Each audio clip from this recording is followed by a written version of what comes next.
वापस दो, वापस दो, वापस दो, सोनिया गांधी वापस दो, वापस दो, वापस दो, वापस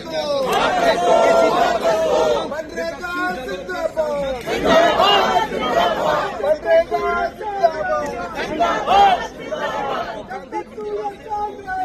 लोकसभा ने 18 दिसंबर 2025 को विकसित भारत माइनस गारंटी फॉर रोजगार एंड आजीविका मिशन ग्रामीण यानी वीबीजी रैम जी बिल पास कर दिया है।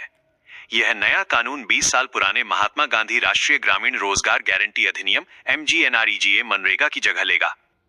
विपक्षी पार्टियों ने इस बदलाव का कड़ा विरोध किया और सदन में बिल की प्रतियां तक फाड़ी।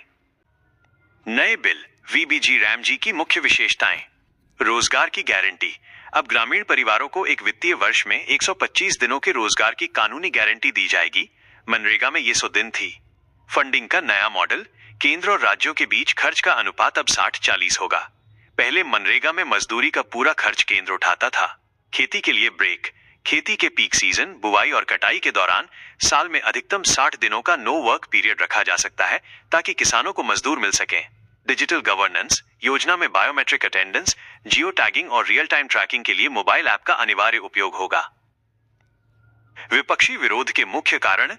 नाम से महात्मा गांधी को हटाना। विपक्ष का सबसे बड़ा विरोध बिल के नाम से महात्मा गांधी का नाम हटाने पर है। कांग्रेस और अन्य दलों ने इसे बापू की विरासत का अपमान बताया है। राज्यों पर आर्थिक बोझ। फंडिंग अनुपात 60-40 होने से राज्यों पर वित्तीय भार बढ़ेगा। टीडीपी जैसे एनडीए सहयोगियों ने भी आंध्र प्रदेश जैसे राज्यों के लिए अतिरिक्त सहायता की मांग की है।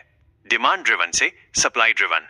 आलोचकों का कहना है कि मनरेगा काम मांगने पर मिलने वाला हक था, लेकिन नया बिल केंद्र सरकार को फंड आवंटन तय करने की अधिक शक्ति देता है, जिससे ये डिमांड आधारित की जगह बजट आधारित योजना बन सकती है। संवैधानिक ढांचे पर हमला। प्रियंका गांधी और अन्य नेताओं ने आरोप लगाया कि ये बिल ग्रामीण रोजगार के अधिकार को कमजोर करने और सत्ता के केंद्रीकरण की कोशिश है। सरकार का पक्ष। केंद्रीय ग्रामीण विकास मंत्री शिवराज सिंह चौहान ने कहा कि यह बिल 2047 तक विकसित भारत के लक्ष्य को पूरा करने के लिए है। सरकार का तर्क है कि इससे ग्रामीण बुनियादी ढांचे का आधुनिक विकास होगा और भ्रष्टाचार पर लगाम लगेगी। लोकसभा से पारित होने के बाद विपक्षी सांसदों ने संसद परिसर में गांधी प्रतिमा के पास प्रदर्शन किया और 19 दिसंबर को देशव्यापी विरोध प्रदर्शन की चेतावनी दी है।